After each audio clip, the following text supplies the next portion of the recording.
Langit Jakarta siang itu mendung menggantung. Udara panas dan gerah membuat peluh mengalir di pelipis Larasmi. Gadis berusia 28 tahun yang baru turun dari angkot di depan gerbang besar berwarna hitam pekat. Ia berdiri sejenak memandangi rumah megah 2 lantai di depannya. Jantungnya berdebar antara gugup dan kagum.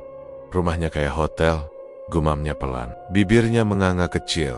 Pekerjaan sebagai asisten rumah tangga ini adalah langkah besar bagi Larasmi. Ia baru sebulan tiba dari kampung di lereng Gunung Lawu, meninggalkan sawah, ibu, dan adik-adiknya demi mencari penghidupan lebih baik. Jakarta adalah mimpi yang telah lama dibisikkan tetangganya, dan hari ini ia resmi memasukinya.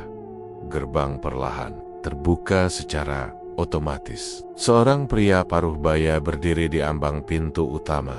Tinggi, tegap, dan berwajah tenang. Itulah Darmawan, majikan barunya. "Selamat siang, Pak," sapa Larasmi dengan suara pelan. Sedikit menunduk, Darmawan hanya mengangguk sambil tersenyum sopan. "Masuklah, kamu Larasmi." Iya Pak." Langkah kaki Larasmi terasa asing ketika melewati lantai marmer putih yang mengkilap. Setiap sudut rumah terlihat rapi dan elegan. Vas bunga kristal, lukisan besar di dinding, dan aroma harum dari diffuser yang entah apa mereknya menyambutnya dengan keanggunan yang membuatnya kikuk. "Ini kamar kamu," kata Darmawan seraya menunjuk pintu kecil di samping dapur. "Besok pagi kamu bisa mulai bantu bersih-bersih. Hari ini istirahat dulu saja." Larasmi mengangguk. Ia tidak berani banyak bicara, hanya mengangguk sopan. Dalam hati, ia memuji majikannya. Ramah, tidak sombong, dan tidak bisa dipungkiri tampan meski sudah berkepala 4. Kalau punya suami seperti itu, gumam Larasmi sambil merebahkan diri di ranjang kecil kamarnya. Tapi rumah besar itu tak hanya dihuni oleh Darmawan. Ada 2 anaknya yang baru ia lihat sore itu. Tegar, si sulung berusia 17 tahun, bertubuh tinggi seperti ayahnya, tapi sering menyipitkan mata sinis ke arah Larasmi. Sedangkan adiknya, Nayaka, gadis 14 tahun yang pendiam dan sering membawa buku kemana-mana. "Saya Larasmi." "Mbak," sapa Larasmi saat Nayaka melintas di dapur. Nayaka hanya menoleh sejenak, lalu berlalu tanpa balasan. Mungkin belum akrab, pikir Larasmi menenangkan diri. Hari-hari awal berjalan cukup tenang. Larasmi mulai menghafal jadwal keluarga itu. Darmawan biasanya sarapan jam 7 pagi dengan roti panggang dan jus buah, lalu pergi ke kantor. Tegar dan Nayaka berangkat sekolah pukul 8, pulang sore hari. Sisanya adalah waktunya untuk membersihkan rumah, menyetrika, dan memasak suatu. Pagi, ketika Larasmi sedang mengepel lantai ruang tengah, Darmawan datang sambil mengenakan kemeja kerja yang baru disetrika. "Kamu cepat juga bekerjanya, Larasmi." "Rapi," puji Darmawan sambil tersenyum. Larasmi menunduk, wajahnya memerah.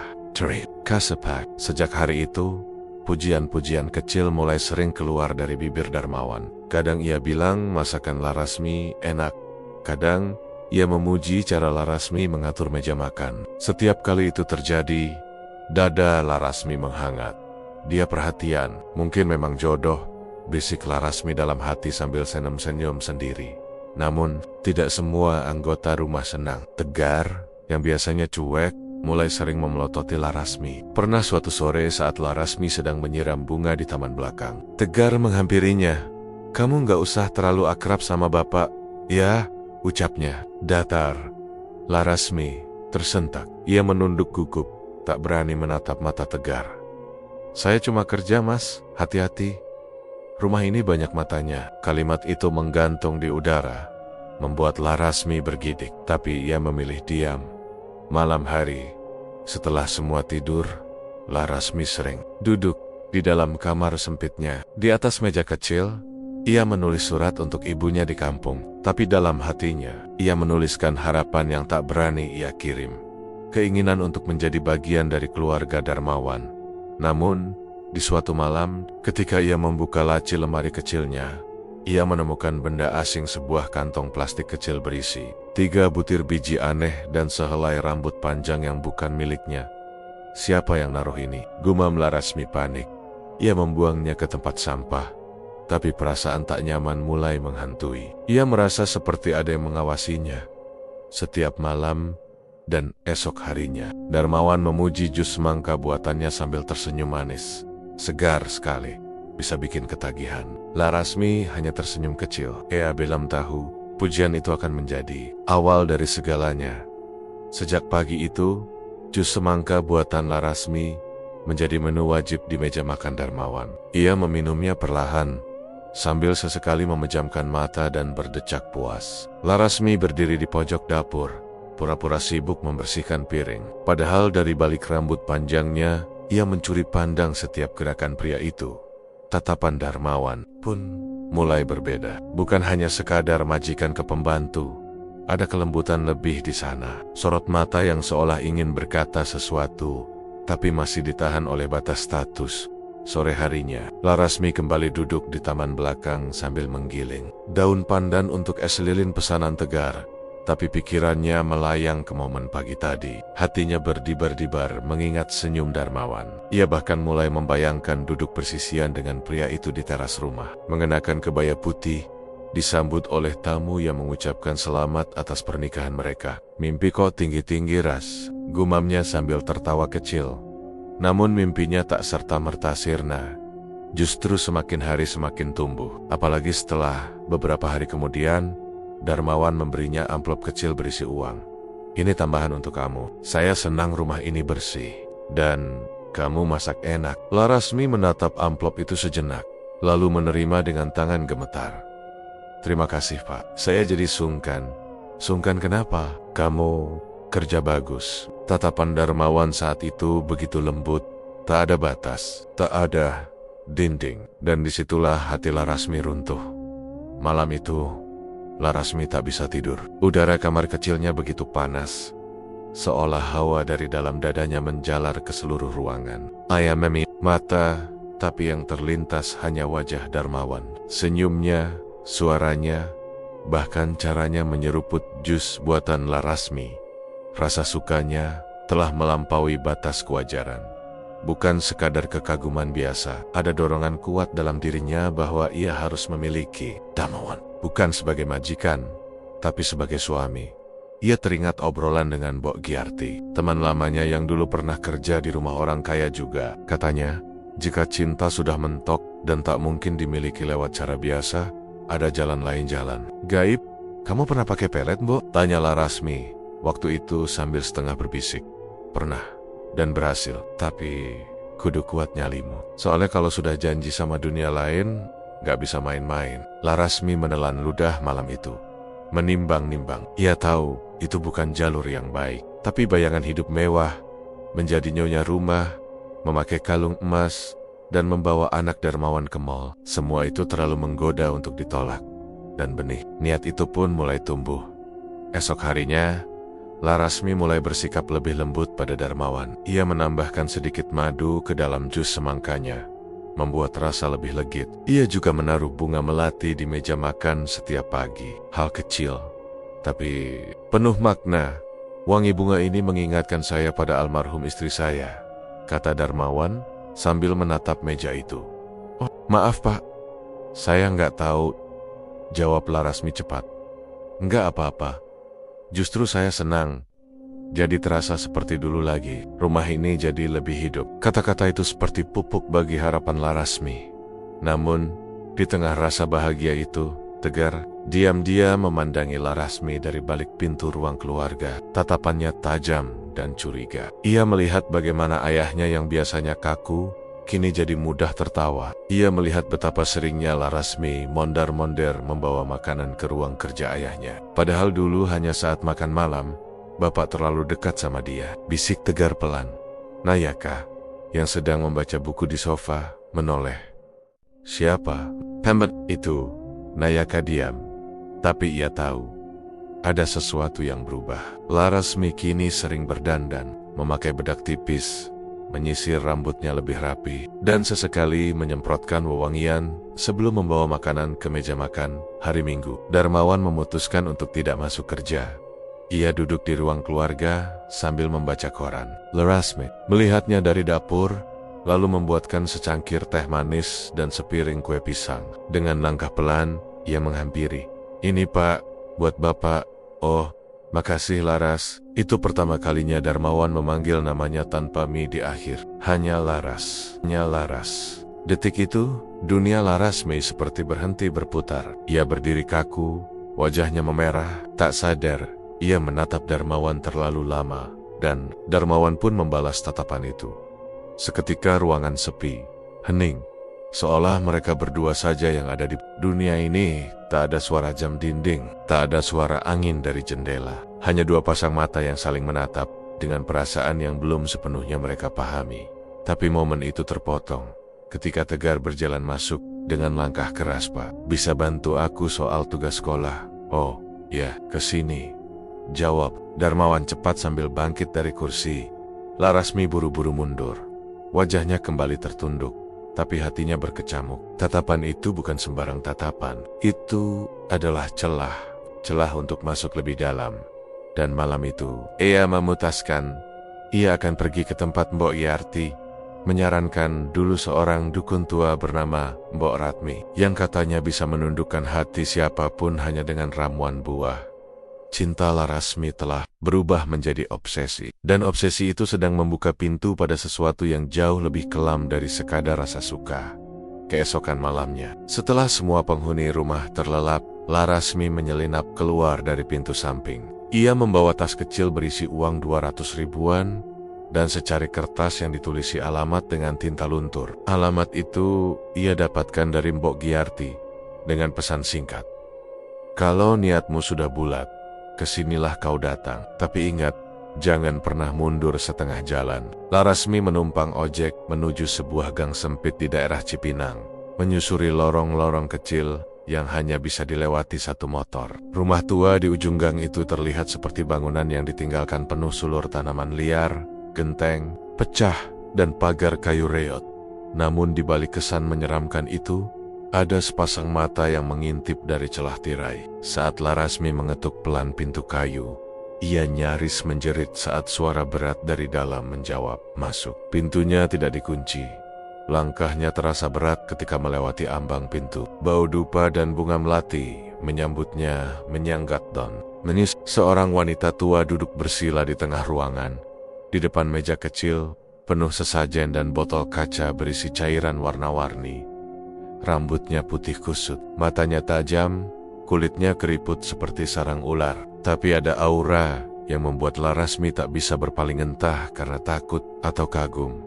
"Kau Larasmi dari Karangjati ya?" Suara si wanita menggetarkan hati. "Iya Mbok, saya disuruh kesini sama Mbok Giarti saya.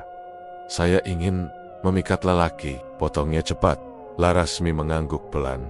Pipinya panas karena malu. Mbok Ratmi tersenyum, memperlihatkan gigi yang tak utuh. "Semua perempuan ingin laki-laki kaya, tapi kamu tidak datang ke tempat ini untuk hal sepele bukan? Kau ingin dia jadi milikmu sepenuhnya?"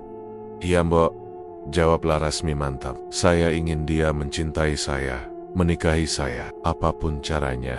Mbok Ratmi mengangguk lambat, lalu bangkit dan mengambil botol kecil dari rak kayu di belakangnya. Ia menuangkan cairan bening dari botol itu ke dalam gelas, lalu menambahkan setetes. Cairan berwarna hitam pekat yang langsung membuat airnya berubah menjadi merah keunguan.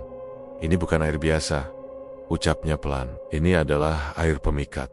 Tapi tidak bekerja jika diberikan sembarangan. Kau harus mencampurkannya dalam sesuatu yang sudah biasa ia minum agar." Jiwanya tertipu, mengira itu hanyalah rasa yang ia kenal. "Jus, semangka," gumam Larasmi tanpa sadar. "Ya, campurkan 2 tetes ke dalam jus itu. Tapi ingat, lakukan saat hatimu sedang benar-benar menginginkannya. Kalau tidak, khasiatnya bisa berbalik."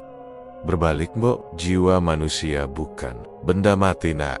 Kalau kamu ragu, dia bisa menolak. Kalau dia menolak, kamu yang akan jadi mangsanya." Larasmi menelan ludah, tapi ia sudah terlalu jauh untuk mundur. Malam itu, setelah kembali ke rumah dan memastikan semua tidur, Larasmi membuka lemari kecilnya. Ia mengeluarkan botol pemberian Mbok Ratmi dan menaruhnya di dalam kotak plastik tempat perhiasan palsunya. Matanya memandangi cairan merah itu lama. Ada ketakutan, tapi juga ada semangat membara yang menari di dadanya. Esok paginya, ia menyiapkan sarapan seperti biasa. Roti panggang, potongan buah, dan tentu saja jus semangka. Di saat tak seorang pun melihat, ia meneteskan 2 tetes cairan merah itu ke dalam blender. Tepat sebelum tombol ditekan, suara blender mengaum. Jus berubah seperti biasa, tak ada yang aneh dari warna atau bau. Tapi jantung Larasmi berdegup lebih kencang dari biasanya.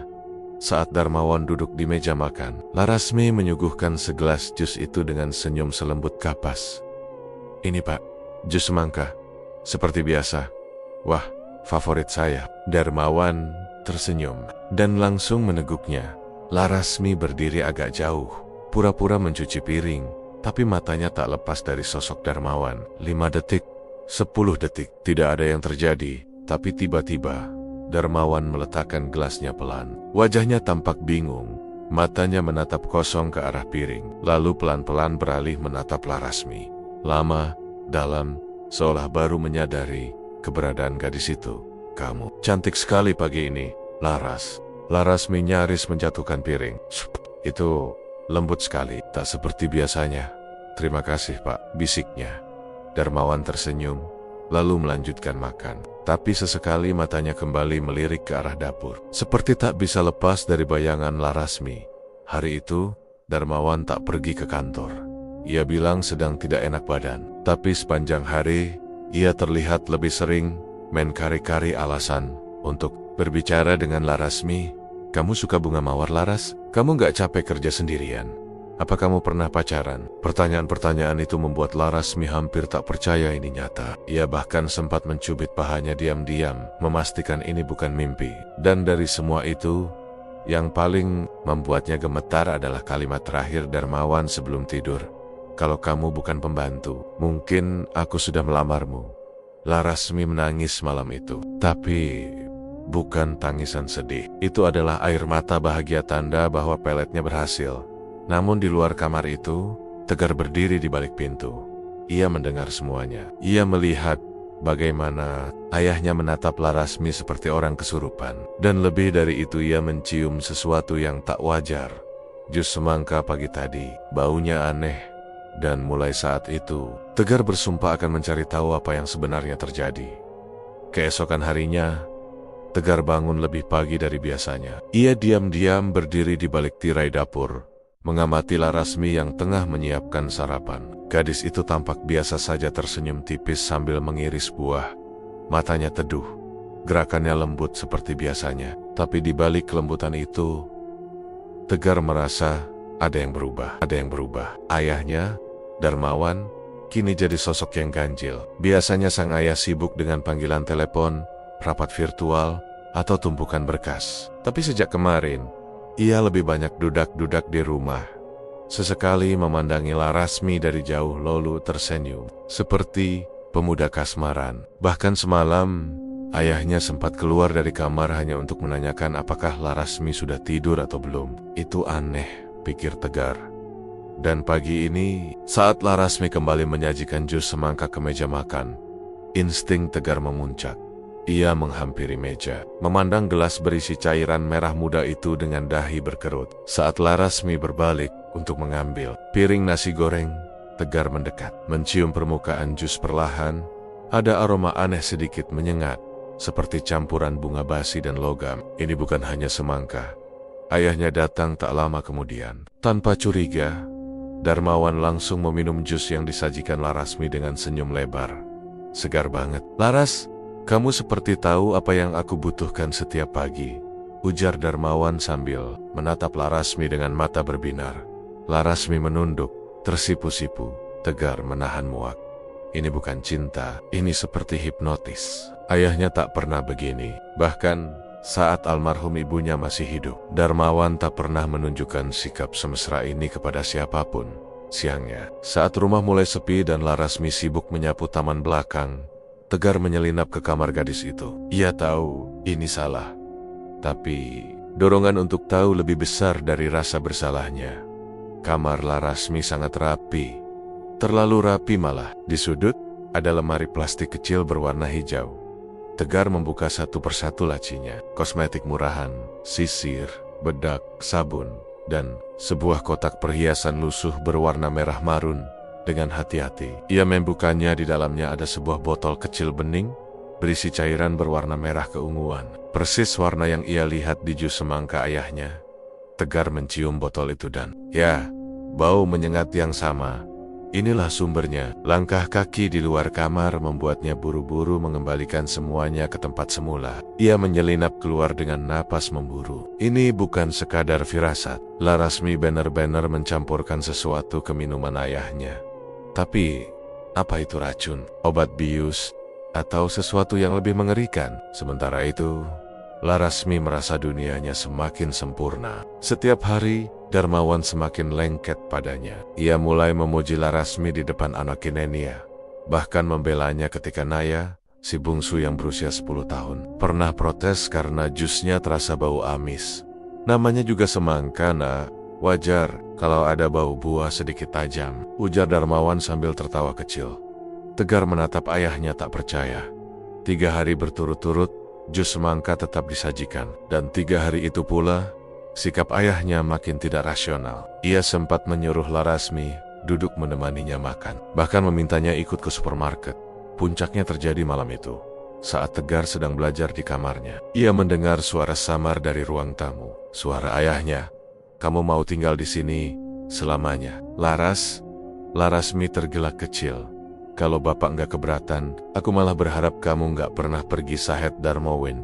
Suaranya berat, penuh perasaan. "Aku belum pernah merasa setenang ini, Laras. Sejak kamu di sini, rasanya rumah ini hidup lagi."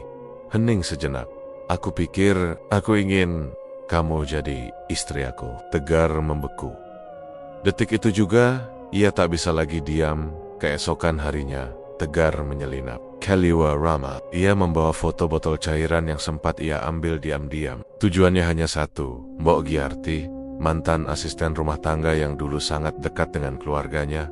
Mbok Giarti kini tinggal di rumah kecil tak jauh dari pasar. Tegar mengetuk pintunya dengan gelisah. Saat wanita tua itu membukakan pintu, raut wajahnya langsung berubah kaget melihat siapa yang datang. "Tegar, astaga. Sudah segede ini kamu," ujarnya sambil memeluknya hangat. "Ada apa, nak?" Tegar tak menjawab. Ia hanya mengeluarkan ponsel dan memperlihatkan foto botol merah itu. "Mbok, ini apa?" Mbok Giarti menatap layar ponsel beberapa detik. Wajahnya memucat, tangannya gemetar. "Dari mana kamu dapat ini?"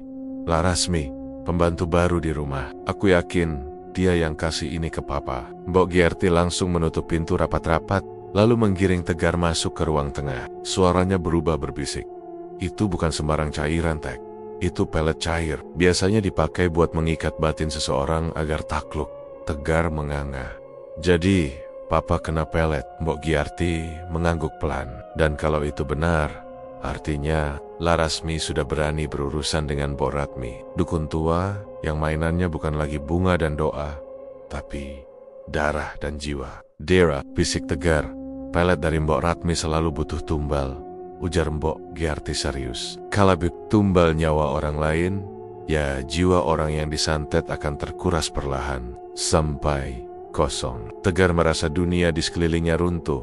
"Aku harus menyelamatkan papa." Mbok Giarti menatapnya dalam-dalam. "Kamu harus cepat, sebelum pelet itu menyatu sepenuhnya." Ucapan Mbok Giarti terus terngiang di telinga Tegar. Sepanjang perjalanan pulang, langkahnya tergesa, napasnya tak teratur.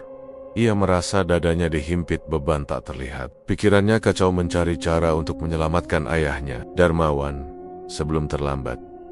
Di rumah, suasana tampak seperti biasa. Terlalu biasa, terlalu tenang, terlalu berbahaya. Saat Tegar masuk ke dalam, aroma harum masakan menyambutnya. Di meja makan, Darmawan sudah duduk manis, menanti makanan. Larasmi berdiri di dapur, menyendok nasi ke piring. Wajahnya ceria seperti pengantin baru. "Papa nungguin kamu tadi, TG," sapa Darmawan sambil tersenyum lebar. "Hari ini Laras masak favorit papa, dan dia juga bikin jus semangka lagi, hehehe. Papa nggak bisa lepas dari jus buatan Laras." Tegar mencium aroma samar dari gelas di depan ayahnya. "Jus semangka terakhir," pikirnya getir. Ia menatap Larasmi yang sedang membawa mangkuk sayur ke meja. Matanya tajam, penuh curiga. Tapi Larasmi tampak tak terganggu. Bahkan Matanya sempat bertemu dengan mata Tegar dan untuk sepersekian detik, ada kilatan aneh dalam serat itu, seperti kemenangan yang belum diumumkan. "Ayo makan bareng, Tek," ujar Larasmi ramah. "Kamu pasti lapar." Tegar duduk dengan kaku. Ia harus mencari cara. Ia tak bisa membiarkan ayahnya minum itu lagi, tapi tak mungkin ia menumpahkan jus itu di depan mata mereka. Larasmi akan curiga, dan jika benar ia berurusan dengan dukun, seperti kata Mbok Giarti, maka ia bisa jadi lebih berbahaya dari yang Tegar bayangkan. Usai makan malam, Darmawan tampak makin lemas. Wajahnya pucat, tubuhnya seperti kehilangan tenaga, tapi matanya tetap berbinar saat melihat Larasmi. "Temenin papa di taman yuk, mau ngobrol sebentar." "Boleh, Pak," jawab Larasmi dengan nada manja. Tegar mengikuti mereka dari kejauhan. Sembunyi di balik pohon palem, ia mengintip ayahnya duduk di bangku taman. Tangan menggenggam tangan Larasmi erat-erat. "Aku udah pikirin baik-baik, Laras. Papa mau kita segera menikah. Minggu depan kita ke kawah. Anak-anak pasti bisa terima kalau papa yang bilang." Larasmi menunduk, pura-pura malu. Tapi di balik kepalanya, ia tersenyum dingin. Peletnya bekerja. Jus terakhir sudah cukup mengikat jiwanya. Tinggal 1 malam, lalu semuanya selesai. Malam itu, saat Larasmi tertidur di kamarnya, Tegar menyelinap masuk lagi. Ia tahu ini kesempatan terakhir. Ia harus mengambil botol merah itu, membawanya ke Mbok Giarti agar bisa dihentikan. Tapi saat ia membuka laci, botol itu sudah tidak ada, kosong, laci rapi. Semua lenyap. Tegar panik. Ia membongkar semua isi kamar, bahkan membuka tempat cucian. Tak ada. Larasmi pasti menyembunyikannya. Tepat saat itu, pintu kamar berderit. Larasmi berdiri di ambang pintu. Rambutnya tergerai, mata sayunya berubah gelap. "Kamu ngapain di kamarku, Tek?" Tek." Suara itu tak lagi selembut biasanya. Dingin, menyusup ke tulang. Tegar terpaku.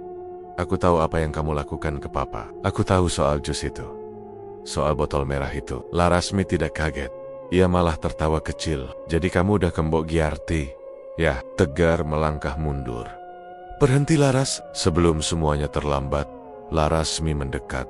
Langkahnya ringan seperti melayang. "Terlambat, Tegar. Papa kamu sekarang sudah jadi milikku. Bukan cuma tubuhnya, tapi jiwanya juga." "Kenapa kamu lakukan ini?" Larasmi tersenyum tipis. "Karena aku lelah miskin, Tek. Aku lelah jadi babu. Aku ingin hidup enak, dan cinta tak pernah datang padaku. Kalau hidup tak memberiku keadilan, biar aku ambil sendiri." Ia mengangkat tangannya. Palahan di telapak tangannya muncul goresan darah segar. Malam ini adalah malam terakhir sebelum roh Darmawan benar-benar terikat. Setelah ini, bahkan kalau aku pergi, dia akan tetap mencintaiku seumur hidup. Tegar mundur semakin jauh, lalu lari keluar kamar. Ia harus kembali ke Mbok Giarti. Malam itu juga, dia sudah pakai darahnya sendiri, ujar Mbok Giarti dengan wajah ngeri. "Itu pelet tingkat tinggi. Kalau sudah begini, kamu harus lawan dengan tumbal balik. Atau kamu akan kehilangan ayahmu." "Tumbal balik?" "Ya, kamu harus balikin pelet itu ke pemiliknya. Tapi harganya mahal, Tek. Mungkin kamu harus kasih sesuatu yang lebih berharga. Ingatan, mimpi, atau bahkan nyawa orang lain." Tegar menunduk. "Aku rela, asal papa selamat." Mbok Giarti menyiapkan 1 botol air bunga 7 rupa, segenggam tanah kuburan, dan 1 potong kain hitam. "Kamu bawa ini. Saat Larasmi tidur, siramkan air bunga di sekitar tempat tidurnya. Lalu letakkan kain ini di bawah bantalnya, dan tanam tanah kuburan di bawah ranjang. Jangan sampai dia bangun. Setelah itu, kita lihat siapa yang lebih kuat." Tengah malam, Tegar pulang diam-diam. Rumah gelap, semua sudah tidur. Dengan perlahan, ia masuk ke kamar Larasmi. Gadis itu tertidur nyenyak. Wajahnya tenang. Tegar menggenggam botol air bunga dan mulai meneteskan di sekeliling tempat tidur. Tiba-tiba, mata Larasmi terbuka. Tapi bukan mata manusia biasa. Bola matanya hitam seluruhnya. Lidahnya menjulur panjang, menjilat udara.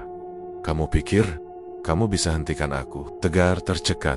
Tapi ia ingat pesan Mbok Giarti. Ia cepat-cepat meletakkan kain hitam di bawah bantal, lalu menanam tanah kuburan. Di bawah ranjang, Larasmi berteriak melengking. Tubuhnya menggeliat. Asap tipis keluar dari kulitnya. Ia meronta, menggigit udara, menangis sambil tertawa. Lampu kamar meledak. Tirai jendela berkibar sendiri. Seluruh rumah bergetar. Tapi Tegar tidak mundur. "Keluar dari tubuh ayahku!" teriaknya. Dan tepat saat tanah terakhir ditanam, tubuh Larasmi terhempas ke tempat tidur. Hening, sunyi. Larasmi pingsan. Pagi harinya, Darmawan bangun dengan linglung. Kepalanya pusing, wajahnya pucat. Ia memanggil anak-anaknya. "Apa yang terjadi? Aku mimpi aneh. Banyak darah. Dan Laras, mana Laras?" Tegar memeluk ayahnya. Ia menangis. Papa, udah bebas." Tapi saat mereka mencari Larasmi, di kamarnya kosong. Ia menghilang di tempat tidurnya. Hanya tersisa secari kertas lusuh bertuliskan tulisan tangan. "Kamu boleh menang hari ini." Tegar, tapi cinta yang dicuri selalu ingin kembali. Kalimat itu terus terngiang di kepala Tegar. Bahkan saat pagi berganti siang dan matahari menyinari rumah mereka yang kini terasa dingin dan sepi. Kamar Larasmi telah dikunci, namun hawa lembab dan aroma anyir darah masih menggantung di dalamnya. Tegar berdiri mematung di depan pintu kamar itu. Kunci tergenggam erat di tangannya. Sejak Larasmi menghilang malam itu, ayahnya, Darmawan, mulai kembali seperti dulu, lebih sadar, lebih tenang, tidak lagi terobsesi dengan jus semangka atau Larasmi. Tapi perubahan itu tidak sepenuhnya membawa kelegaan, karena sejak hari itu pula, satu demi satu keanehan mulai datang kembali. Bukan dalam bentuk fisik, tapi lewat mimpi. Malam pertama setelah kepergian Larasmi, Darmawan menggigil di kamarnya. Tegar yang tidur di sebelahnya terbangun karena mendengar suara gumaman Laras. "Jangan tinggalkan Papa, jangan." Ayahnya berkeringat deras, napasnya sesak, matanya terpejam kuat. Seolah sedang bergulat dalam mimpi buruk. Tegar membangunkannya, mengguncang bahunya. "Papa, bangun! Ini cuma mimpi." Darmawan membuka mata perlahan, lalu menatap putranya dengan wajah kosong. "Dia datang, Tek, Laras." Dia menangis di ujung tempat tidurku. Tangannya berdarah, bajunya sobek. Dan dia bilang, "Aku jahat karena meninggalkannya." Tegar tercekat. "Itu cuma mimpi, Pak." Tapi Darmawan menggeleng lemah. "Tidak, rasanya nyata sekali." Malam berikutnya, giliran Nanda, adik Tegar, yang menjerit dari kamarnya. "Aku lihat dia berdiri di depan cermin. Mas!" Mukanya pucat, matanya bolong. Dia nanya, "Kenapa aku usir dia dari rumah ini?" Tegar berlari ke kamar Nanda. Tapi tak ada siapa-siapa di sana. Hanya cermin besar di pojok ruangan, penuh embun. Dan di permukaannya, samar-samar terlihat tulisan jari, "Aku masih di sini." Hari-hari berikutnya berubah menjadi teror senyap. Setiap malam, satu persatu anggota keluarga bermimpi tentang Larasmi. Tapi ia tak lagi manja dan lembut seperti dulu. Dalam mimpi, ia muncul dalam wujud menyeramkan. Tubuhnya penuh luka, rambutnya menjuntai seperti ular, dan mulutnya mengeluarkan darah segar. Dalam mimpi Tegar, Larasmi duduk di meja makan, menyeruput jus semangka yang perlahan berubah jadi darah kental. "Kamu pikir aku pergi, Tek?" katanya dengan suara parau. "Tidak ada yang benar-benar pergi jika sudah menanamkan cinta dari darah." Tegar terbangun dengan teriakan. Bajunya basah kuyup oleh keringat dingin. Pagi itu, Tegar kembali ke rumah Mbok Giarti. Ia membawa mimpi-mimpi itu seperti membawa beban tak terlihat di punggung. "Mbok, kenapa Larasmi masih menghantui kami? Bukankah peletnya sudah dihentikan?" Mbok Giarti menatap Tegar lama sekali. Lalu ia membuka laci dan mengeluarkan sebuah kalung hitam berbentuk hati. "Kamu terlalu cepat menarik kesimpulan, Nak. Pelet bisa dihentikan, tapi cinta yang lahir dari darah tak semudah itu lenyap." "Apa maksudnya, Mbok?" "Larasmi tidak sekadar ingin cinta. Dia ingin abadi. Dia tak sekadar menggunakan pelet untuk membuat ayahmu jatuh cinta. Dia menyerahkan dirinya, jiwanya ke entitas gaib agar bisa menanamkan pengaruhnya lewat mimpi dan alam bawah sadar. Itulah kenapa kalian tetap dihantui." Tegar menelan ludah. "Jadi, dia sudah bukan manusia lagi?" Mbok Giarti mengangguk perlahan. "Dia sekarang penunggu, sosok gentayangan yang terikat pada rumah ini, pada darah majikanmu. Karena dulu, ia menyatu lewat cairan yang diminum dengan ikhlas, jus semangka itu." "Ya, kata Mbok Giarti, minuman itu bukan cuma media pelet, tapi semacam perantara roh. Kamu harus menghapus jejaknya di rumah ini, atau dia akan terus kembali. Malam itu, Tegar pulang dengan tekad baru. Ia mulai membersihkan semua peninggalan Larasmi. Baju-bajunya, alat masak yang biasa ia pakai, gelas yang digunakan untuk jus semangka, semua dibakar di halaman belakang. Namun saat api mulai membara, angin mendadak kencang, asap berubah hitam, pekat, dan di antara kepulan itu, muncul wajah Larasmi terbakar. Matanya melotot, giginya bertaring. Kalian manusiaku, kalian ingat, cinta tak bisa dibakar. Api padam mendadak, dan semua barang yang dibakar utuh kembali seperti belam. Tersentuh api sedikit pun, Tegar mundur, tubuhnya menggigil. Ya, Tuhan. Tiba-tiba suara Darmawan memanggil dari dalam rumah. Tegar berlari masuk. Di ruang tamu, ayahnya terduduk lemas sambil menunjuk lemari tua. Dia ada di sana, Teg. Dia memanggilku. Dia bilang, kita harus menikah sekarang. Lemari itu tiba-tiba berderit terbuka sendiri. Dan dari dalam, keluar bau semangka busuk. Malam itu Tegar dan Nanda tidur berdempetan di kamar tengah, saling berjaga. Tapi larut malam, Tegar mendengar suara bisikan. Laras, aku rindu itu. Suara ayahnya. Tegar bangkit dan menemukan Darmawan berdiri di halaman belakang, memandangi sumur tua di ujung taman. Suaranya pelan seperti orang kerasukan. Dia ada di sana, menunggu cincin pernikahan. Tegar menatap sumur itu dengan ngeri. Besok pagi, ia memutuskan kembali ke Mbok Giarti. Ia sadar, ini sudah bukan tentang pelet lagi. Ini bukan tentang cinta. Ini tentang arwah yang menolak pergi. Dan rumah ini sudah mulai berubah menjadi milik dia. Tegar berdiri terpaku menatap sumur tua di ujung taman belakang. Di bawah remang cahaya lampu taman, sosok ayahnya masih berdiri di sana, mematung, seolah sedang mendengar bisikan yang tak bisa didengar siapapun selain dirinya. Angin malam berembus pelan, tapi membawa bau semangka busuk yang memualkan. Papa! Tegar mendekat dan memegang bahu Darmawan. Masuk, Pa. Ini malam sudah larut. Darmawan menoleh pelan. Matanya terlihat kosong, seperti tak berjiwa. Paipenia bergerak, menggumamkan sesuatu. Cincin. Dia menunggu cincin pernikahan. Di bawah sana. Tegar menelan ludah. Ia menatap sumur itu. Lekat-lekat. Batu-batunya ditumbuhi lumut hijau tua. Ada selendang merah tergantung di mulut sumur, basah dan berbau aneh. Perlahan, Tegar menarik Darmawan menjauh, membawanya masuk ke rumah. Namun malam itu tak berhenti di sana.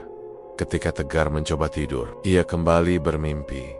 Dalam mimpinya, ia berada di halaman belakang, berdiri di depan sumur. Tapi sekarang sumur itu bersinar merah, dan dari dalamnya muncul suara tawa wanita.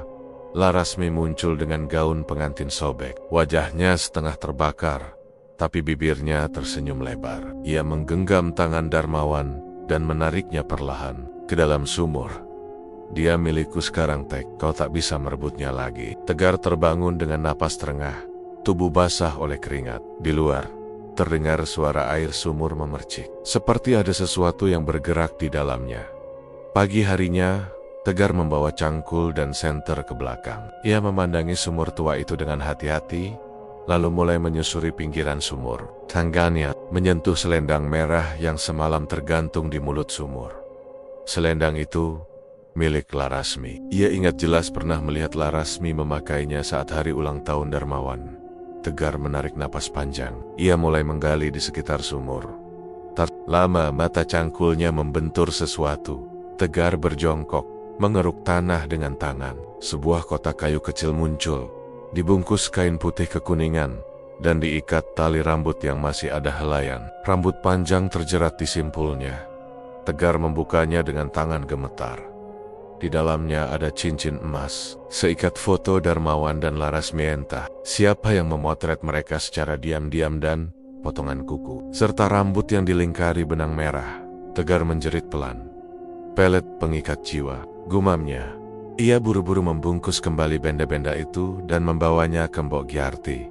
Di rumah Mbok Giarti, wajah perempuan tua itu pucat ketika melihat isi kotak. Aku tahu ini lebih dari sekadar pelet. Ini ikatan jiwa selamanya. jenis ilmu hitam paling pekat yang hanya bisa diputus kalau salah satu di antara mereka mati, atau benda-benda ini dihancurkan di tempat asal ritualnya. Tempat asalnya di mana, Mbok? Mbok Giarti menunjuk foto yang ada di kotak. Di pojok kanan bawah foto itu ada ukiran kecil bertuliskan Dusun Lereng Singgalang 1999. Dusun ini tempat asal Larasmi, kata Mbok Giarti. Dan sumur belakang rumah kalian bukan sumur biasa, itu sumur pengikat, tempat di mana jiwa korban ilmu hitam diikat agar tak bisa lepas, bahkan setelah kematian. Tegar mematung. Jadi Larasmi belum benar-benar mati, jiwanya terikat. Dia masih berkeliaran, menunggu janji pernikahan yang belum tuntas. Karena dalam ilmu hitam ini, jika pernikahan tak dilangsungkan, arwah akan gentayangan, menjadi penunggu. Tegar mengepalkan tangan. Lalu bagaimana cara menghentikannya? Giarti menatapnya dalam. Kau harus kembali ke dusun asalnya. Hancurkan benda-benda ini di tempat ia pertama kali melakukan ritual.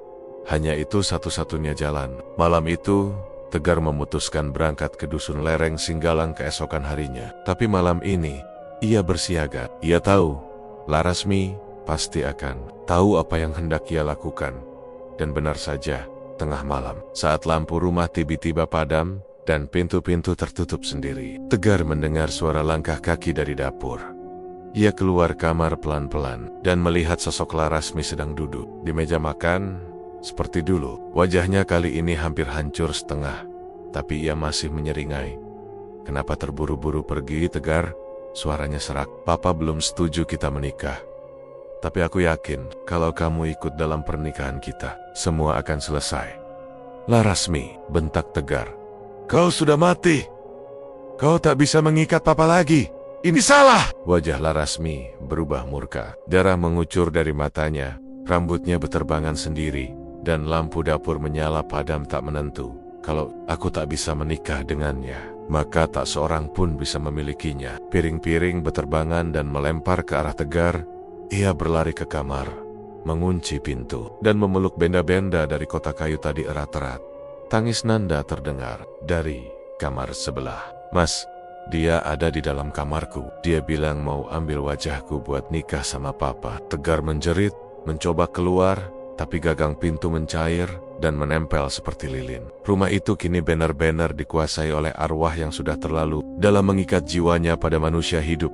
Di tengah kekacauan itu, suara Darmawan terdengar keras. Laras, aku mau menikahimu, tapi biarkan anak-anakku hidup. Tegar memekik. Papa, jangan, itu jebakan. Dia hanya ingin jiwamu seutuhnya.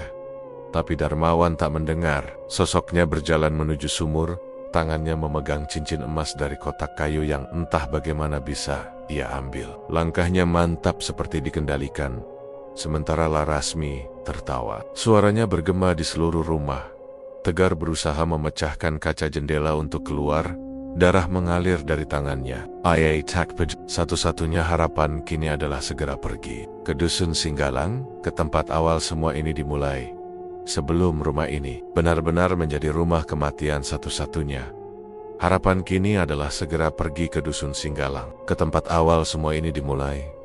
Fajar belum sepenuhnya merekah ketika Tegar menginjakkan kakinya di terminal tua. Wajahnya pucat, matanya sembab. Semalaman ia tak tidur, hanya duduk berjaga di sisi Nanda yang terus menangis ketakutan. Rumah itu sudah tak lagi menjadi tempat tinggal. Lebih mirip sarang roh penasaran yang tak ingin melepaskan siapapun. Tegar membawa ransel kecil. Di dalamnya, kotak kayu berisi benda-benda pelet yang tak boleh lepas dari genggamannya. Ia menyembunyikannya dalam lapisan kain kafan, dibungkus koran tua agar tak menarik perhatian. Tujuannya jelas. Dusun Lereng Singgalang, tempat yang hanya pernah ia dengar dari desahan pelan Mbok Giarti malam sebelumnya. Perjalanan ke dusun itu bukan hal mudah. Ia harus naik bus selama hampir 6 jam, lalu disambung dengan ojek yang bersedia mengantarnya melewati jalanan sempit dan menanjak. Udara dingin menusuk kulit. Kabut turun seolah menyambutnya dengan bisikan asing. Ketika akhirnya sampai di tepi dusun, lelaki tua berpeci lusuh yang mengantarnya hanya berani menunjuk dari kejauhan. Sampean, jangan lama-lama di situ, Led, katanya, pelan. Wong-wong situ sudah lama nggak bergaul sama desa sekitar. Dulu pernah ada yang coba masukin orang luar, tapi malah hilang. Tegar menelan ludah. Ia mengangguk pelan dan berjalan kaki menuruni jalan setapak menuju jantung dusun yang diselimuti keheningan. Tak ada suara ayam, tak ada anak kecil bermain, hanya desir angin yang menusuk dan bau dupa samar dari kejauhan. Dusun lereng. Singgalang terlihat seperti beku dalam waktu. Rumah-rumah kayu tua berjejer. Jendela-jendela tertutup rapat. Namun Tegar bisa merasakan ada yang mengamati dari dalam kegelapan. Ia mendekati rumah terbesar yang ada di ujung dusun. Atapnya ditumbuhi lumut tebal, dan di atas pintu tertancap sesajen kering berisi bunga bangkai dan potongan tulang kecil. Tegar mengetuk pelan. Seorang perempuan tua dengan mata juling dan rambut kelabu muncul. "Kau siapa?" Suaranya parau. "Saya, Tegar. Saya datang untuk mengembalikan ini," katanya sambil menunjukkan sekilas kotak kayu yang ia bawa. Wajah perempuan itu seketika berubah. "Dari mana kau dapat itu?" hardiknya. "Dari rumah majikan saya, Darmawan. Dia hendak dinikahi Larasmi, tapi Larasmi sudah mati. Dan sekarang arwahnya gentayangan." Mbok Giarti bilang, semua ini dimulai dari dusun ini. Perempuan itu terdiam, matanya menatap, nanar jauh ke balik punggung Tegar. "Kau masuklah, tapi jangan buka kotak itu sembarangan. Kau bisa membangunkan apa yang seharusnya tidur." Tegar masuk. Rumah itu gelap, hanya diterangi cahaya minyak tanah. Bau kemenyan menusuk hidung. "Namaku Embalset. Aku bibinya Larasmi. Dulu dia anak paling berbakat dalam keluarga ini, tapi dia terlalu tamak. Ilmu yang harusnya diwariskan dengan syarat dan waktu, malah ia pakai untuk mengikat lelaki kota." Basinten duduk bersila, memejamkan mata. "Ia datang padaku 10 tahun lalu, meminta jimat pelet pengikat jiwa. Aku tolak, tapi dia tetap nekat. Dan ternyata dia belajar pada yang lain, pada Sengkuni Gunung, dukun hitam yang tinggal di sisi barat dusun." Tegar mencatat nama itu dalam benaknya. Apa masih ada yang bisa menghentikannya? Hanya satu. Benda-benda dalam kotak itu harus dikembalikan ke tempat ia melakukan ritual pertama, dan dibakar dengan darah keturunan keluarganya sendiri. Darahku. Tegar tercengang. "Apa Mbah? Bersedia?" Mbah Sinten mengangguk lambat. "Ia sudah membuat malu leluhur kami. Kalau dibiarkan, jiwanya akan terus menyeret orang yang hidup ke dalam ikatan kematian." Mereka berjalan kaki menembus kabut menuju sebuah bukit kecil. Di puncaknya berdiri sebuah batu besar berbentuk kepala ular. Di hadapannya ada lingkaran tanah hitam yang tak ditumbuhi rumput sedikit pun. Disinilah Larasmi melakukan ritual pertamanya. Gumam Mbah Sinten. Ia menggali lubang kecil dan menyuruh Tegar meletakkan kotak di dalamnya. Kemudian, dengan pisau kecil dari tulang, ia menggores telapak tangannya dan meneteskan darah ke dalam lubang. Tegar menyalakan korek. Api menyala pelan, tapi lalu membesar. Tiba-tiba, menjilat kotak dan mengeluarkan asap hitam pekat. Dari dalam api, terdengar jeritan panjang suara perempuan yang meraung seperti binatang terluka. Api menjulang ke langit, lalu padam dalam sekejap. Kabut tersibak. Mbah Sinten gemitar, tubuhnya terhuyung. Sudah selesai." Tapi Tegar mendekat. "Tapi apa Mbah?" Tapi dia belum pergi. Ada satu hal yang tertinggal, satu janji yang belum ditepati. Dia menuntut pernikahan itu diselesaikan, dan kalau tidak, dia akan mengambil penggantinya. "Pengganti siapa?" Mbah Sinten menatap mata Tegar dalam-dalam. "Kau?" Tegar terdiam. Angin berhenti bergerak. Dari kejauhan terdengar suara lonceng kecil yang tak pernah ada sebelumnya. Ketika malam tiba dan Tegar menginap di rumah Mbah Sinten, ia kembali bermimpi. Kali ini, Larasmi berdiri di altar pernikahan, mengenakan kebaya merah darah. Wajahnya sudah utuh dan cantik seperti dulu. Ia tersenyum, mengulurkan tangan. "Terima kasih sudah membebaskanku, Tegar. Sekarang, gantian aku membawamu menjadi suamiku di dunia lain." Tegar terbangun dengan tubuh terkunci. Ia tak bisa bergerak, tak bisa bicara. Di ujung tempat tidur, Larasmi duduk sambil menyisir rambut panjangnya. Bayangan cermin menunjukkan dua sosok berdampingan, dirinya dan Larasmi. Pagi harinya, Tegar memutuskan kembali ke kota, tapi hatinya tak tenang. Meski ritual telah selesai, Larasmi masih membayangi. Ia tahu ini belum akhir, dan ketika ia tiba kembali di rumah, Nanda menyambutnya dengan tangis. "Mas, Papa hilang." Tegar tercekat. Napasnya berhenti sesaat. Ia menatap Nanda yang wajahnya basah oleh tangis. Tubuhnya gemetar sambil menunjuk ke dalam rumah. "Sejak semalam, Papa nggak keluar kamar, Mas. Aku kira tidur, tapi pas aku buka kamar tadi pagi, kosong." Suara Nanda tercekat, panik dan gemetar. Tegar segera berlari menelusuri rumah. Kamarnya Darmawan terbuka lebar, ranjang kosong. Namun anehnya, udara di dalam kamar dingin seperti lemari pendingin. Tirai jendela berkibar pelan, meskipun tidak ada angin. Aroma melati menyengat. Di atas meja rias, ada segelas jus buah yang sudah mengering, di bagian atasnya masih dalam gelas favorit Darmawan. Tegar mendekat. Cairan dalam gelas tampak seperti jus biasa, namun baunya amis, getir, dan mengandung sesuatu yang membuat bulu kuduknya berdiri. Ia mengambil gelas itu dengan sarung tangan, lalu menoleh ke arah rak buku yang kacanya setengah terbuka.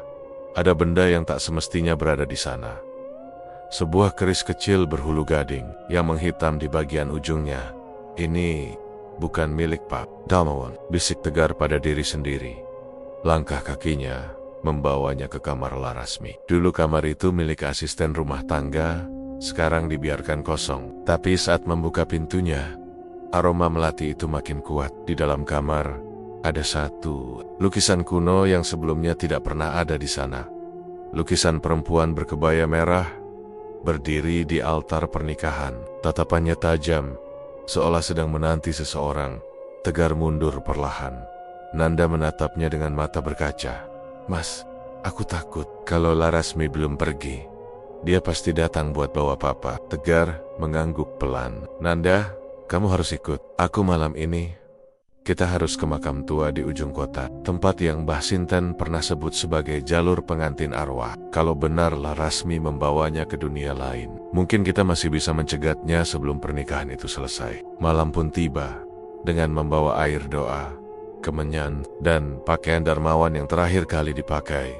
Tegar dan Nanda tiba di makam tua yang hampir dilupakan orang. Di sana makam-makam sudah miring, ditumbuhi semak dan akar beringin tua yang mencuat seperti tangan raksasa. Langkah mereka terhenti di bawah sebuah pohon randu alas besar. Udara mendadak berat. Tanah di bawah mereka mengering, seolah kehabisan nyawa. Di tengah makam itu, mereka melihatnya sebuah altar kecil berdiri. Di atasnya ada Darmawan, mengenakan beskap pengantin berwarna hitam, matanya terpejam, dan di hadapannya berdiri Larasmi dalam kebaya merah darah. Namun ia tak lagi seperti dulu. Wajah Larasmi tampak cantik hanya separuhnya. Setengah sisi lain telah membusuk, menampakkan tulang pipi dan bola mata kosong. Ia menatap Tegar dan Nanda dengan senyum tipis. "Kalian datang di waktu yang tepat. Saksikanlah pernikahan kami," bisiknya pelan. Tegar menggenggam botol. Air doa erat-erat. "Lepaskan Pak Darmawan."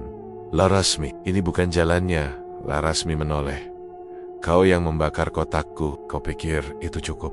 Aku masih menyimpan satu janji, menikahi dia. Dan malam ini, semua akan selesai." Tiba-tiba tanah di sekitar mereka bergetar. Makam-makam tua mengeluarkan uap putih. Sosok-sosok samar mulai bermunculan, arwah yang menjadi saksi pernikahan dunia gaib. Nanda menjerit, bersembunyi di balik Tegar. Tegar menatap Larasmi, lalu memberanikan diri melangkah ke depan. Ia menyiramkan air doa ke altar, membuat api kecil menyala dan Larasmi meringis. Tegar tak berhenti. Ia membacakan doa, meskipun suaranya gemetar. Larasmi menjerit marah. Wajahnya berubah semakin rusak. Tapi kemudian Darmawan bergerak. Matanya terbuka perlahan. "Tegar, Pak, lawan dia. Jangan ikut dia!" Tegar berteriak. Air mata menetes. Darmawan tampak bingung. Tubuhnya seperti ditarik kedua arah. Berbeda tangan kirinya memegang tangan Larasmi, sementara tangan kanannya mengepal, berusaha melepaskan diri. Aku tidak tahu kenapa aku di sini." Larasmi menjerit. Suara tangisannya menggelegar. Ia memeluk Darmawan erat-erat, lalu menoleh pada Tegar. kalau dia tidak bisa bersamaku, maka akan ada yang menggantikannya. Siapakah yang kau relakan? Tegar. Ia menunjuk Nanda. Atau dirimu sendiri? Tegar. Dalam sekejap, Larasmi melompat ke arah Nanda. Namun sebelum sempat menjangkau, Tegar menyiramkan seluruh air doa ke tubuh Larasmi sambil melempar keris kecil dari rumah ke arah tanah altar. Ledakan cahaya muncul, jeritan Larasmi menggema panjang, dan tubuhnya terbakar api gaib, berputar menjadi pusaran angin dan debu. Sosok-sosok arwah pun ikut menghilang. Satu persatu Darmawan jatuh pingsan di altar. Tegar dan Nanda berlari menghampirinya. Nafas Darmawan masih ada, meski lemah. Tapi yang lebih penting, ia kembali. Mereka bertiga meninggalkan makam dengan tertatih. Di belakang, altar telah runtuh. Lukisan Larasmi yang sempat dilihat Tegar di rumah kini terbakar habis. Semua benda yang berkaitan dengan pelet hilang tak bersisa. Namun, sebelum mereka benar-benar pergi, Tegar sempat menoleh sekali lagi ke arah pohon randu alas, dan ia melihatnya, sosok Larasmi, berdiri diam, mengenakan kebaya merah yang masih berasap. Namun kini wajahnya tak lagi marah. Ia hanya menatap, lalu perlahan menghilang bersama kabut malam. Beberapa hari kemudian, Darmawan dirawat intensif di rumah sakit. Ia masih belum sepenuhnya sadar, namun perlahan mulai pulih. Nanda memeluk ayahnya erat-erat, dan Tegar menghela napas lega. Namun malam harinya, Tegar mendapatkan pesan suara di ponselnya. Tidak ada nama pengirim. Sot Ea Puter, hanya terdengar suara perempuan. Terima kasih telah menepati janji. Lalu disusul tawa kecil yang memudar perlahan. Dan Sonia. Tegar menatap layar ponselnya dengan tangan yang sedikit gemetar. Suara itu begitu jelas di kepalanya, seperti gema dari dunia lain yang tak bisa ia abaikan. Ia merasa seperti diperingatkan, atau mungkin diingatkan. Larasmi belum benar-benar pergi. Pagi itu, rumah Darmawan terasa sunyi. Nanda sibuk merapikan kamar ayahnya yang masih terbaring lemah di ranjang rumah sakit kecil yang dipasang di ruang tamu. Tegar duduk di sofa, pikirannya berkecamuk. Pernahkah Larasmi meninggalkan sesuatu yang belum mereka temukan? Sesuatu yang bisa mengikat Darmawan kembali ke dunia mistis yang gelap? Tegar memutuskan untuk kembali ke rumah, mencoba mengorek lebih dalam.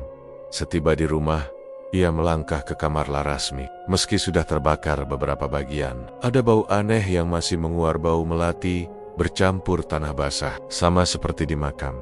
Tegar membuka lemari tua yang dulu milik Larasmi. Di dalamnya, sebuah kotak kayu kecil terselip di sudut bawah. Kotak itu penuh ukiran halus, seperti sulur tanaman dan wajah perempuan yang menangis. Dengan hati-hati, Tegar membuka kotak itu. Di dalamnya, ia menemukan sebuah gulungan kertas tua yang terikat pita merah. Kertas itu berisi tulisan tangan dengan tinta hitam. Agak pudar, tapi masih terbaca. Untuk Tegar, pewaris terakhir warisan yang tak terlihat. Tegar menelan ludah, membaca dengan perlahan. Tulisan itu berasal dari Larasmi sendiri.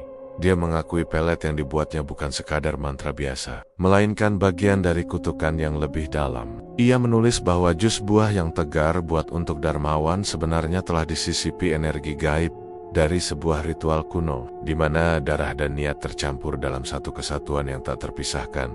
Dalam surat itu, Larasmi mengungkapkan bahwa di dalam jus itu terdapat kekuatan yang mengikat jiwa Darmawan ke dunia lain. Dunia yang hanya bisa dilepas dengan pengorbanan besar. Janji saya bukan hanya untuk menikah dengan Darmawan, tapi untuk mengikatnya dalam perjanjian selamanya. Tulis Laras. Hanya satu cara membebaskannya. Tegar, kau harus memilih melepaskan jiwa Darmawan dan mengorbankan bagian dari jiwamu sendiri, atau membiarkannya terperangkap di antara dua dunia. Tegar terdiam, keringat dingin mulai menetes di pelipisnya. Apakah ini berarti dia harus berkorban untuk menyelamatkan Darmawan? Di saat itu, ponselnya bergetar lagi. Pesan masuk. Sebuah foto. Foto itu adalah sebuah pusaka kecil berbentuk kalung yang dulu pernah dipakai Larasmi. Kalung itu berhiaskan batu merah yang berkilauan seperti darah. Tegar mengenali kalung itu sebagai simbol pengikat kaleng warisan Larasmi, pikirnya. Di bawah foto tertulis pesan singkat. Kalung ini adalah kunci. Jangan pernah pakai sendiri. tapi hanya untuk mengikat janji jiwa. Jika kau benar ingin menyelamatkan Darmawan, kau harus berani memakainya. Tegar menatap foto itu, seperti ada tekanan gaib yang memanggilnya. Ia harus berani. Kembali ke ruang tamu, Nanda mendekat dan bertanya, "Mas, ada apa? Kau terlihat berbeda." Tegar menghela napas. "Nanda, kita belum selesai. Ada sesuatu yang harus aku lakukan agar Pak Darmawan benar-benar bisa kembali. Tapi itu berisiko besar." Nanda menatap ayahnya yang terbaring lemah, lalu menatap Tegar dengan penuh harap dan takut. "Apapun itu, Mas. Aku percaya sama Mas," katanya lirih. Malam semakin larut. Tegar duduk sendiri di teras, memikirkan keputusan berat yang harus diambil. Menggunakan kalung itu berarti mengikat jiwanya sendiri dalam perjanjian yang tak terduga. Ia teringat kembali wajah Larasmi yang setengah cantik, setengah mengerikan, dan suara tawanya yang mengikutinya sampai kini. Sebuah bisikan halus datang dari dalam rumah, seperti suara angin yang membawa pesan. "Kau tak akan sendiri, tapi kau harus siap kehilangan." Tegar menggenggam erat kalung yang baru saja diterimanya dari seseorang yang tak diketahui. Seorang tetangga yang tak sengaja menemukan kalung itu di bekas kamar Larasmi dan segera mengirimkan foto itu padanya. Dalam hati, Tegar menguatkan diri. Kalau ini jalan satu-satunya, aku harus melangkah. Demi Pak Darmawan, demi Nanda, dan demi kebenaran. Pagi itu, Tegar menatap kalung merah yang tergeletak di meja ruang tamu. Batu merahnya berkilau seolah menyimpan api hidup di dalamnya. Dan aura dingin yang menyelimuti kalung itu membuat bulu kuduknya berdiri. Ayai tahu, kalung ini bukan sekadar perhiasan melainkan sebuah jimat pengikat jiwa yang membawa konsekuensi besar. Dengan napas dalam, Tegar meraih kalung itu dan memasangkannya perlahan di lehernya. Begitu kalung itu menyentuh kulitnya, sensasi aneh menyeruak seperti dingin menusuk tulang, namun juga menghangatkan hati sekaligus. Tegar teringat akan tulisan Larasmi tentang janji dan pengorbanan. Kalung ini akan mengikat jiwanya dengan Darmawan, menghubungkan mereka di dunia nyata dan dunia gaib. Tapi jika ia tak kuat, ia bisa kehilangan dirinya sendiri. Di saat itu, Nanda masuk ke ruang tamu. Matanya merah karena kurang tidur. "Mas, sudah siap?" tanyanya pelan. Tegar mengangguk. "Aku harus ke makam tua lagi. Kali ini, aku harus menyelesaikan semuanya." Nanda mengangguk, bertekad menemani Tegar. Mereka membawa segelas air doa dan beberapa perlengkapan ritual yang sudah dipelajari dari Mbah Sinten. Langkah mereka mantap, meski hati dipenuhi kegelisahan. Sesampainya di makam tua, suasana masih mencekam. Pohon randu alas berdiri anggun dengan akar-akarnya yang menjulur seperti cakar raksasa. Tegar menghela napas dan mulai membacakan mantra yang tertera di surat Larasmi. Kemenyan mengepul, membentuk lingkaran cahaya yang samar di bawah sinar bulan. Saat kalung merah itu menyentuh dada Tegar, tiba-tiba ada kekuatan besar yang mengalir ke seluruh tubuhnya. Sosok Larasmi muncul kembali, lebih nyata dan menyeramkan dari sebelumnya. Wajahnya setengah cantik, setengah mengerikan. Matanya merah menyala. "Kau kembali, Tegar." Suaranya serak namun berwibawa. "Apakah kau siap menepati janji?" Tegar mengangguk, suara hatinya bergetar. "Aku siap, Larasmi. Aku akan menyelamatkan Darmawan, walaupun itu berarti aku harus berkorban." Larasmi tersenyum dingin. "Baik, maka kau harus mengikat janji dengan kuasa kalung ini. Janji yang akan mengikat kita berdua. Ingat, sekali kau mengikatnya, tidak ada jalan kembali." Dengan tangan gemetar, Tegar menggenggam kalung merah di dadanya. Ia merasakan aura mengikat jiwa, seperti benang halus yang menyambung ke entitas. Larasmi, tiba-tiba tubuhnya terasa ringan, pikirannya seperti melayang. Ia merasakan jiwa Larasmi mencoba masuk ke dalam dirinya, bercampur dengan jiwanya sendiri. Di saat itulah, suara Darmawan yang lemah muncul dari balik kabut gaib. "Tegar, tolong aku." Tegar membuka matanya lebar-lebar. Ia melihat Darmawan berdiri di depan altar. Tubuhnya masih lemah, tapi matanya penuh harap. Namun, Larasmi menatapnya dengan tatapan penuh dendam. "Kau boleh menyelamatkannya, tapi ingat, aku masih ada di sini, menunggu saat kita bertemu lagi." Tegar menolak mundur. "Aku tidak takut padamu." Pertarungan jiwa pun dimulai. Larasmi menyerang dengan kekuatan gaibnya, mencoba menguasai tubuh Tegar dan menghisap jiwanya. Tapi Tegar, dengan kekuatan kalung merah, berhasil menahan serangan itu. Ia membalas dengan doa dan mantra yang ia pelajari perlahan. Larasmi mulai melemah. Wajahnya berubah menjadi bayangan kabur yang tersedot ke dalam kalung. Ini bukan akhir Tegar. Suaranya menghilang. Saat Larasmi lenyap, tubuh Tegar merasakan kelegaan besar, namun juga rasa lelah yang luar biasa. Darmawan perlahan bangkit. Pandangannya kembali jernih. "Terima kasih Tegar, kau telah menyelamatkanku," ucap Darmawan dengan suara parau. Tegar tersenyum lemah. Semuanya berkat keberanian dan doa Nanda juga. Nanda yang menunggu di samping tersenyum, merasakan beban berat mulai terangkat dari hati mereka semua. Malam itu, mereka kembali ke rumah dengan perasaan lega. Namun kalung merah masih menggantung di leher Tegar, menjadi pengingat akan janji dan pengorbanan yang baru saja terjadi. Malam itu, ketika Tegar berbaring di kamarnya, bayangan kalung merah itu seolah berdenyut mengikuti detak jantungnya. Meski Darmawan sudah pulih secara ajaib, aura aneh di dalam rumah belum sepenuhnya hilang. Sesuatu yang gelap dan tak terlihat masih mengintai dari balik bayang-bayang. Tegar memejamkan mata dan mencoba menenangkan diri, tetapi pikirannya terus melayang ke Larasmi, wanita yang telah merajut nasib mereka dengan mantra dan pelet mistisnya. Ia tahu pertarungan jiwa belum benar-benar selesai. Ada sesuatu yang tertinggal, sesuatu yang tak bisa dihapus dengan satu ritual saja.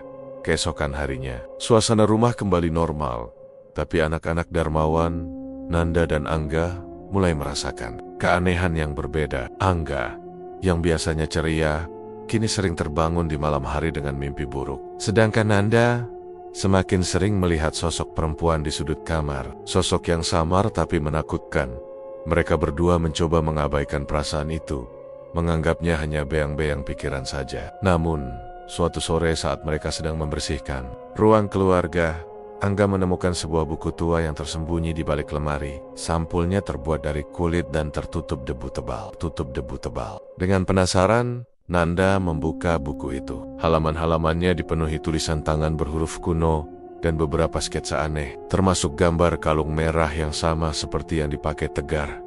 "Ini pasti milik Larasmi," gumam Nanda saat membuka. Lebih dalam, mereka menemukan catatan tentang ritual-ritual kuno dan jimat pengikat jiwa yang digunakan Larasmi. Buku itu mengungkapkan bahwa kekuatan pelet yang digunakan bukan hanya soal cinta atau pengaruh biasa, tapi mengikat jiwa secara permanen.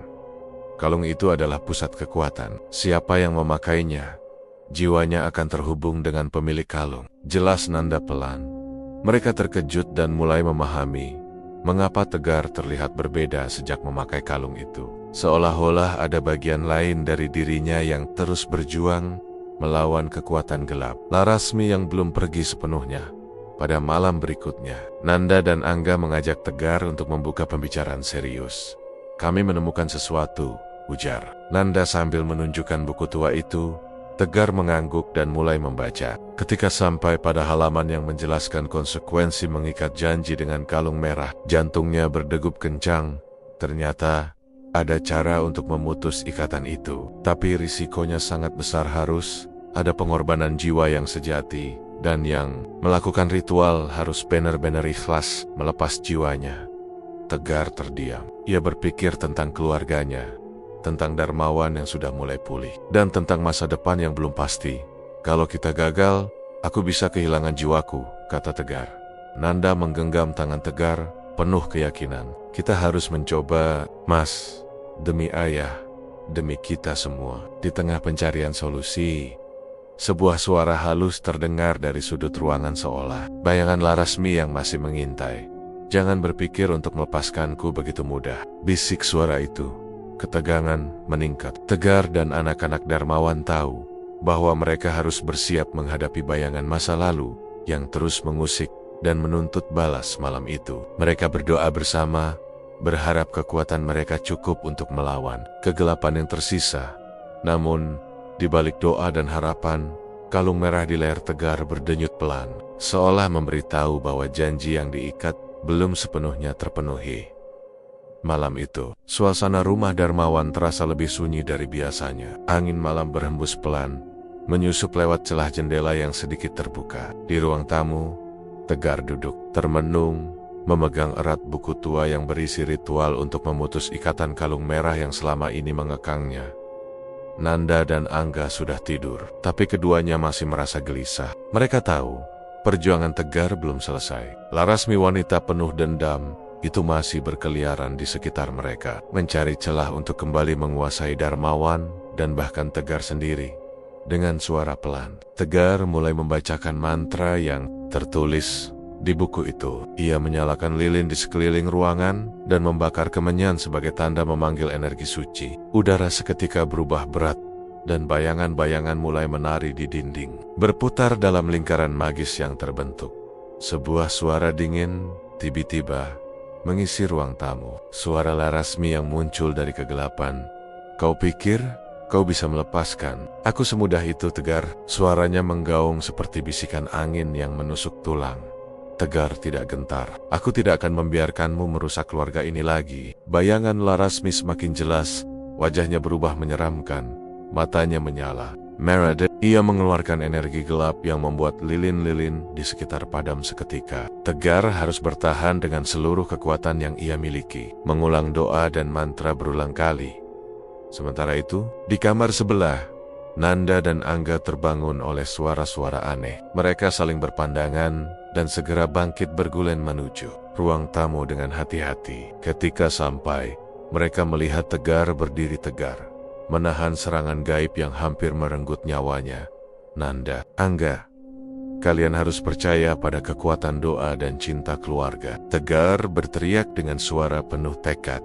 Bersama-sama, mereka mulai berdoa, memohon agar kekuatan jahat itu pergi selamanya. Energi doa yang tulus dan kuat membentuk perisai, tak terlihat yang mulai melemahkan bayangan Larasmi. Namun Larasmi tidak menyerah. Ia menyerang dengan kekuatan terakhir, mencoba memasuki tubuh Tegar melalui kalung merah yang masih tergantung di lehernya. Tegar merasakan sakit luar biasa, seolah ada pisau tajam menusuk jiwanya. Tapi ia menggenggam kalung itu, menariknya keras-keras. Dengan satu teriakan penuh keberanian, ia merobek kalung itu dari lehernya dan membuangnya ke tengah lingkaran lilin yang masih menyala. Kalung merah itu terbakar dalam kobaran api magis yang menyala tiba-tiba. Asap hitam membumbung tinggi dan suara jeritan mengerikan. Larasmi menggema di sekeliling mereka sebelum akhirnya sirna, lenyap terbakar bersama kalung itu. Udara menjadi ringan kembali. Damai dan sunyi menyelimuti rumah Darmawan. Tegar tersungkur ke lantai, kelelahan tapi lega. Nanda dan Angga segera memeluknya. Air mata kebahagiaan mengalir di wajah mereka. Beberapa hari setelah kejadian itu, Darmawan benar-benar pulih dan mulai menjalani kehidupan normal bersama anak-anaknya. Ia menatap Tegar dengan penuh rasa terima kasih dan rasa hormat. "Terima kasih sudah menyelamatkan aku dan keluargaku," ujar Darmawan dengan suara penuh haru. Tegar tersenyum, tapi matanya menyimpan pengalaman yang tak akan pernah terlupakan. Ia sadar bahwa cinta dan pengorbanan sejati bukanlah soal pelet atau mantra gaib, tapi tentang keberanian menghadapi kegelapan dalam diri dan menjaga keluarga dengan hati tulus. Larasmi memang telah hilang, tapi pelajaran dari kisah ini tetap melekat. Kekuatan cinta dan doa adalah senjata paling ampuh melawan kegelapan dunia.